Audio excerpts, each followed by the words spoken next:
Alrededor del año de 1963 comenzaron a desarrollarse las urbanizaciones Pasadena, Estoril, Asmedas y Santa Margarita. Poco a poco se fueron consolidando las comunidades de vecinos por los intereses afines y necesidades, lo cual contribuyó a la formación de la defensa civil. En aquel entonces era indispensable tener un lugar cercano para la compra de víveres y medicamentos, siendo una de las primeras tiendas la de don Josué y la droguería de don Gonzalo Landazábal. La dicha no podía ser completa si no encontraban dónde saciar su necesidad de fortalecimiento espiritual. Por eso, varias familias, entre las que se recuerda la familia Cifuentes, Harlem, Duque, Rubio, Roa, Collins, decidieron reunirse cada domingo en el garaje de la familia Harlem y posteriormente en el que hoy es el parque contiguo al templo parroquial para celebrar la misa campal. Hasta entonces, este sector hacía parte de la jurisdicción de la parroquia de San Luis Beltrán en el barrio Polo Club. El arzobispo de Bogotá, Monseñor Aníbal Muñoz Duque, mediante decreto número 43 del 23 de noviembre de 1968, fundó canónicamente la parroquia bajo el patrocinio de Santo Domingo Savio. Para finales de los años 60, el perfil de los habitantes de nuestra parroquia era el de jóvenes profesionales, algunos de ellos extranjeros. Varios de los vecinos aportaron sus conocimientos de arquitectura, construcción, carpintería, etc., al igual que mano de obra para ir levantando y mejorando el templo. El terreno donde se levantó el centro parroquial pertenecía a la comunidad salesiana, que había proyectado construir un plantel educativo. Sin embargo, la misericordia divina permitió que el proyecto de la parroquia se cristalizara primero. Fue así como por escritura pública 1508 del 26 de abril de 1968 de la Notaría Novena de Bogotá, el sacerdote Rodrigo Díaz, en calidad de representante legal de la comunidad salesiana, vendió a la Arquidiócesis de Bogotá un lote de 3.500 varas cuadradas por la suma de 140.000 pesos. Hasta el año 2013 hemos contado con 6 párrocos que de una u otra manera han estado presentes en el crecimiento, desarrollo y formación espiritual de la comunidad de los barrios de los alrededores. Cada uno ha dejado una huella con su sello particular, considerando los cambios que hemos tenido en la historia y en la población. Padre Benjamín Tobos, párroco desde enero del 69 a febrero del 73, y el padre Germán Rojas, párroco desde abril del 73 a enero del 79. El primero dio inicio a la construcción del templo sin lograr terminarlo. La labor la continuó su sucesor y ambos contaron con la eficaz colaboración de la comunidad. Se valieron de diversas actividades para financiarla, mismas que iban integrando a los vecinos como bazares y venta de tamales. Al comienzo de los años 70 empezaron a obtener las bancas grandes que hasta hoy nos perduran. Las paredes del templo eran blancas y no habían vitrales. Lo que hoy es el salón parroquial era una pequeña sacristía. La entrada del templo no tenía pórtico y la campana estaba ubicada sobre el andén sostenida en 2 postes. Las únicas imágenes que se tenían por aquel entonces y que han permanecido en la mayoría de la historia de la parroquia eran los cuadros de las estaciones del Vía Crucis, que fueron cambiados en el año 2013, un crucifijo que colgaba al frente del sagrario, actualmente ubicado en el salón parroquial, y 2 imágenes en bulto, una de la Virgen María y otra de San José con el niño en brazos. Padre Ernesto Arbeláez, párroco desde 1979 a 2002. Ha dejado una profunda huella en quienes lo conocieron. Se le ha descrito como una persona muy humilde y sencilla que llevó a la práctica la ayuda a los más pobres y necesitados. Se recuerda, por ejemplo, que en alguna ocasión él regaló los zapatos que tenía puestos a una persona que encontró por la calle y siguió su camino en medias.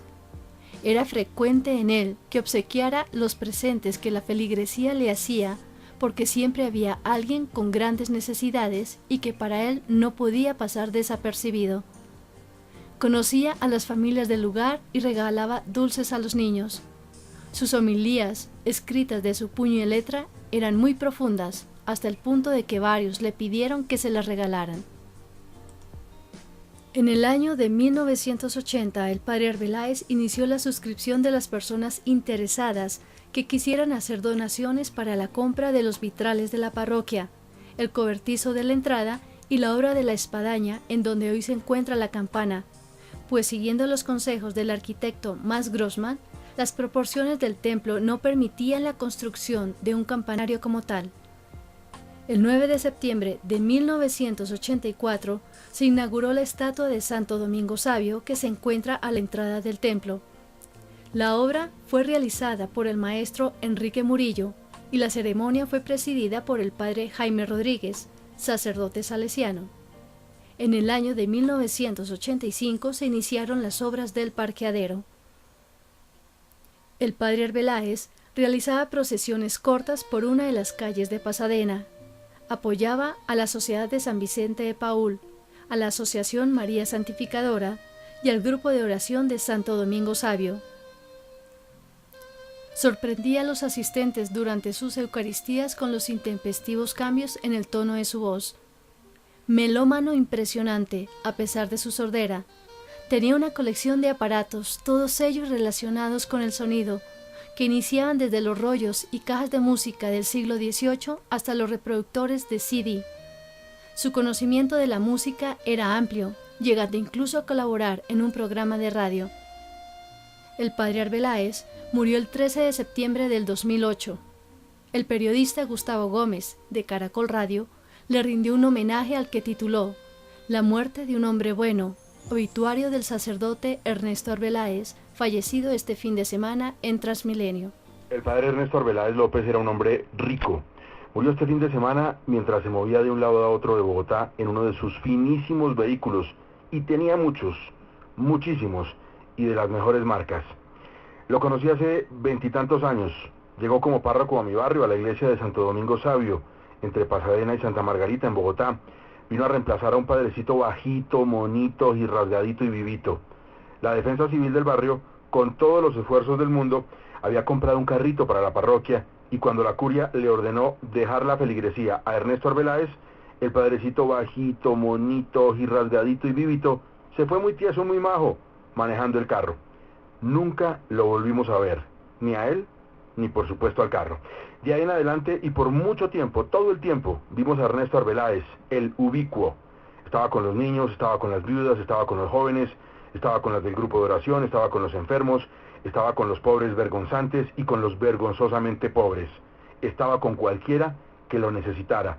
Antes y después de que pasaran por el ojo de la aguja, ya todos los del barrio habíamos pasado por el ojo del rico Ernesto. Ernesto hablaba muy duro, porque era recio y porque era sordo, y su voz, como su perfecta carcajada, educó a centenares de personas de los alrededores, pues Ernesto atraía a los de las otras parroquias que venían a escuchar al curita del verbo firme y el corazón blandito. Recorría el barrio con el copón para darles la comunión a los enfermos, y a todas partes llevaba una vieja cámara con la que registraba los momentos más importantes de las familias del barrio, porque repito, Ernesto estaba como su jefe en todas partes. El rico Ernesto era una constante, siempre de negro, siempre de pelo cano, siempre de buen temple. Ernesto siempre. Era sordo, ya lo dije, pero vean ustedes, bueno, debería decir oigan ustedes, porque estoy hablando de la sordera. Vean ustedes, era un melómano esmerado y culto. Habrá dejado una cantidad importante de música en casa y varios aparatos reproductores de todas las épocas, porque los coleccionaba con genuino cariño, y hacía radio para enseñar su música a los nunca sordos de espíritu. Ernesto se ha ido al cielo, donde, se lo dijo siempre su fe, están todos aquellos que escribieron la música que tanto le gustó, incluido Beethoven, alguna vez sordo como Ernesto. De todos los curas que he conocido, y los he conocido por docenas, puedo decir que Ernesto Arbeláez López, fue el mejor, el más sensato, el más abierto, el más juicioso, el más entregado y el más rico, porque se puede ser cura y se puede ser rico. Se los digo yo, que sé por qué se los digo. Ernesto bautizó a Gustavo, mi primer hijo, y a mi mujer y a mí nos queda para siempre la tristeza de que no lo tuvimos aquí para que bautizara a Pacho, nuestro segundo regalo del cielo donde está Ernesto, y nos quedaremos además con la tristeza enorme de que no nos hubiera casado. Nosotros queríamos que nos casara él en la iglesia de nuestro barrio, pero ya para entonces a Ernesto le habían quitado la parroquia y cuando le pedimos que por una sola vez volviera a nuestras calles para casarnos, dijo que no era cortés oficiar un matrimonio en una iglesia que ya no le pertenecía. Le entendimos, pero todo el que lo conoció sabe que la parroquia de Santo Domingo Sabio, que era joven, pero sabio, siempre será del rico Ernesto. Rico, muy rico. Murió este fin de semana montado como arrancó esta historia y como arrancó su último viaje, en un Mercedes-Benz, tal vez en un Volvo. No se sabe a ciencia cierta porque Ernesto era tan rico que tenía tantos carros y todos eran grandes y caros y todos eran rojos. Ernesto, el rico Arbeláez, que por su inteligencia y carisma hubiera podido tenerlo todo en esta tierra, no tenía nada. Ernesto, el rico Arbeláez, murió sentado en un Volvo o en un Mercedes. Murió sentado en un bus de Transmilenio mientras iba de un lado a otro a recordarnos a todos que la riqueza del hombre está en todo lo que representó Ernesto. Ha llegado un rico a las puertas del cielo y nosotros, todos los que lo conocimos, nos hemos quedado en la pobreza de no tenerlo más aquí. Usted lo escuchó en... Monseñor Teófilo Tovar Jiménez, párroco desde marzo del 2002 a enero del 2009. A su llegada y a lo largo de su periodo, teniendo en cuenta las condiciones que presentaba la construcción, realizó cambios y reforzamiento en la casa cural, trasladó del lugar a la sacristía, construyó el salón parroquial, el despacho y la secretaría, hizo obras de canalización de aguas, el cerramiento de la parroquia, amplió el parqueadero y cambió el piso de la entrada del templo para dejar un crismón. Ante la falta de lugares para sentarse, se usaron en un principio sillas plásticas y luego obtuvo las bancas pequeñas de madera que se encuentran actualmente en los laterales del templo. Por sugerencia del padre Vicente Mioto, se hicieron salas de confesión en la entrada y un lugar adicional para que se revistieran los sacerdotes. Promovió activamente la participación de los laicos en las labores de evangelización y colaboración con la parroquia. Durante su período hubo diversas pastorales, entre ellas comunicación, evangelización, familia, liturgia y oración, social y ministros extraordinarios de la comunión, grupo juvenil, lección divina y de oración. Durante su gestión se contó con la presencia de varios seminaristas, quienes acudían, como parte de su proceso de formación, a la parroquia para apoyarla. Para los niños realizó una catequesis especial durante las Eucaristías en el salón parroquial, las cuales se conservan aún, sin dejar a un lado la primera comunión y la confirmación.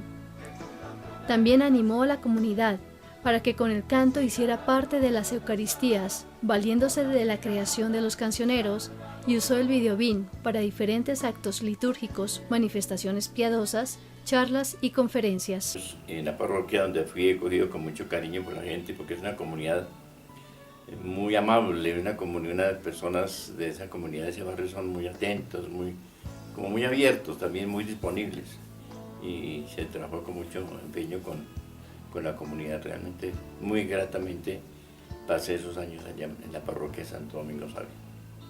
Se procuró que la preparación de los sacramentos fuera precisamente un acercamiento más a la persona de Jesús, no un curso por el curso, sino una mayor unidad en la misma celebración del sacramento para que pudieran como acercarse más a Jesucristo y a la vivencia de la fe.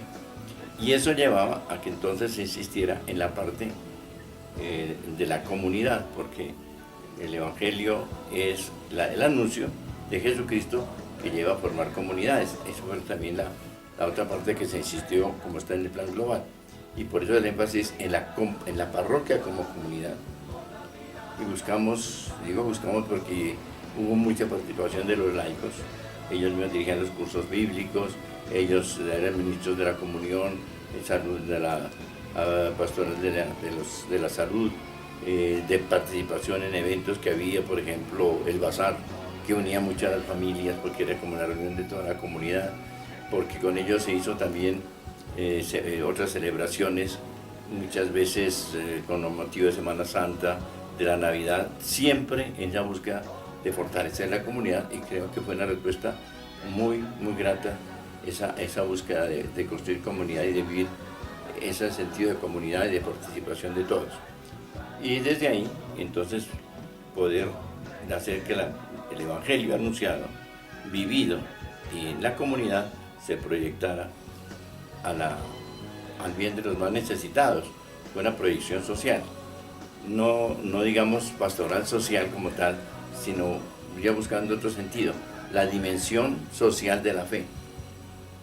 Y de acuerdo con el mismo plan de global, entonces estaba la parte de la cultura.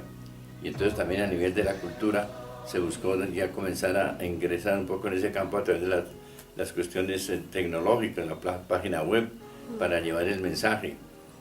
Buscar también que los mismos niños, por ejemplo, eso fue muy bonito la experiencia con ellos, para acercarlos al Evangelio y a su compromiso en actividades que sean con ellos, un paseo, en una actividad de los niños de primera comunión. Y hicimos una experiencia que fue precisamente que en la misa los domingos los niños a la liturgia de la palabra salieran al salón parroquial y allí recibieran una catequesis durante la liturgia de la palabra. Y eso llevaba precisamente a que los niños se fueran acercando más a esa vida de unidad entre ellos mismos y a una cercanía más a la palabra expresada y explicada más para ellos. Que salían después del Señor ten piedad, salían al salón, los seminaristas le hacían la catequesis y regresaban a la hora de que iniciara el ofertorio.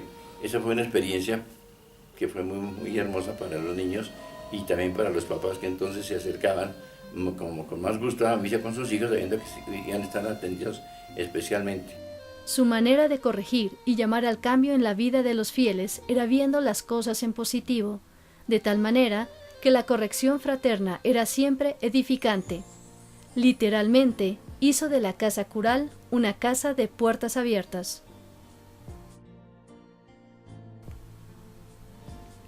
Padre Germán Izaza Vélez, párroco entre enero del 2009 a noviembre del 2010. Sacerdote con una amplia cultura general, amante de la lectura. Sus homilías se caracterizaron por ser concretas y profundas, que invitaban a la reflexión. Llegó a dictar clases sobre catecismo a los adultos. Puso especial interés en la austeridad en la época de Cuaresma y Semana Santa, llamando inevitablemente a un profundo recogimiento. Después de haber tenido un pastor, a Monseñor Teófilo, nos llegó el padre Germán Izaza. El padre Germán Izaza es un personaje aquí en Arquidiócesis. No en vano fue del comité ejecutivo del sínodo diocesano. Durante lo que duró el sínodo, él fue el secretario ejecutivo del sínodo y tuvo mucho que ver en la formulación del plan de evangelización de la arquidiócesis. Y un gran liturgo. Y él fue, a raíz de esa vivencia de liturgo, fue que él empezó a construir la comunidad parroquial. Se caracterizó este momento que estuvimos acompañados con el padre Germán por una vivencia muy enriquecedora de las formas de hacer la Eucaristía. Él, en cada momento, siguiendo la liturgia y todo lo que nos daba la liturgia, trataba de enriquecer la liturgia de cada momento. Vivimos aunque la gente no lo entendió porque no era la misa grande, sino era muy centrada en él, unas homilías excelentes. Son de las personas que yo admiro porque en 7 minutos que duraban sus homilías daba unas enseñanzas realmente magistrales. Y él se preocupó por depurar las tradiciones y que la gente realmente entendiera el sentido cristocéntrico de la Eucaristía y que a partir de la Eucaristía se formaba la comunidad. Ese era el concepto que él tenía de pastoral, que la gente viviera la Eucaristía viviendo entonces plenamente la liturgia y así construir la comunidad. Una persona muy sencilla, no de las cosas que trató de mantener a costa de muchas cosas fue el trabajo con los niños. Le preocupaban los niños y lo mantuvo, trató de innovar muchas cosas y y gracias a eso, a que él logró mantener ese trabajo con los niños en los domingos, especialmente en la Eucaristía. En este momento hay una serie de catequistas que esa semillita permaneció ahí es la que está dando hoy frutos, y eso hace que las familias se integren en la Eucaristía, porque los niños pueden venir con sus papás y ya no son una carga para los papás ni una distracción. Eso fue que el padre Germán se preocupó mucho en que los niños tuvieran una verdadera catequesis de la Eucaristía dominical. Era una persona que no fue comprendida porque es una persona muy tímida, y la timidez muchos lo pensaban que era una persona un tanto alejada, pero era una persona muy humana. Desafortunadamente, y él lo reconoció, su estado de salud no le permitía dar lo que él quería, y por razones de salud, que su salud no le dejaba desempeñarse como buen pastor, fue que pidió que lo trasladaran a una donde pudiera estar en mejores condiciones físicas y ambientales para cuidar su salud.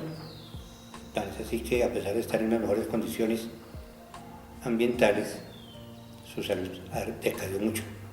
Por eso les pido que oremos mucho por el padre Germán, que en este momento estamos delicados. ¿Cómo era una Semana Santa con el padre Germán aquí en la parroquia? Era una semana, como les decía, muy centrada en la liturgia. Por ejemplo, yo me acuerdo que en la Cuaresma se revivieron unas formas de hacer la liturgia muy, muy singulares, como era hacer las letanías cantadas en lugar de hacer el acto penitencial. Él empezó a mostrarnos la riqueza de la liturgia cuaresmal, y el domingo, yo me acuerdo que se cantó la pasión, fue algo muy bonito, y pues el monumento no fue lo extraordinario, pero sí no fue estrambótico, extraordinario, pero sí fue algo muy centrado en lo que debe ser el monumento, o sea, algo que invitara a la oración y a reflexionar sobre el misterio eucarístico. Eran muy sencillas, pero los signos que usaba eran muy ricos para quien los lograba entender. Desafortunadamente, pues, supongo que él tendría un plan a largo plazo, pero por su poca permanencia no se pudieron vivir, pero unas semanas antes litúrgicamente muy ricas. Me acuerdo que se estrenó por primera vez lo que se llama el oficio de tinieblas, con unas lecturas de San Ambrosio que le llegan a uno. En ese momento leer el oficio de tinieblas empieza a entender muchas cosas de la pasión y del misterio de la resurrección. Padre William Eduardo Castro Solano, párroco desde noviembre de 2010 hasta la fecha. Definitivamente una persona trabajadora e incansable. Con su actividad pastoral ha convocado nuevamente a la comunidad por medio del aumento de número de las misas en todos los días de la semana, el rezo diario del Santo Rosario, hora santa, celebraciones piadosas los primeros viernes, sábados y domingos del mes. También se ha preocupado por la formación de los fieles, invitando a talleres de oración, cursos de bioética, mariología y de Biblia. Ha puesto un especial interés en la presentación del templo, por lo que se le ve adornado con hermosos arreglos florales, cuadros al óleo, un Cristo articulado en madera ubicado en el muro que está sobre el sagrario. Cambió las estaciones del Vía Crucis y mandó hacer una imagen en bulto de nuestro patrono. Da especial importancia a las fiestas marianas, Domingo de Ramos, Señor de la Misericordia, Corpus Christi, novenas de Navidad al aire libre, etc. Algunas de ellas por medio de procesiones, en ocasiones acompañadas por una banda de guerra, a las que asisten personas de todas las edades. El padre Castro se ha caracterizado además por realzar acertadamente la iconografía cristiana en el templo y en diversas celebraciones litúrgicas, de manera que los fieles llegan de una forma pedagógica a vivir, con un sentido piadoso, la fe en Cristo Jesús.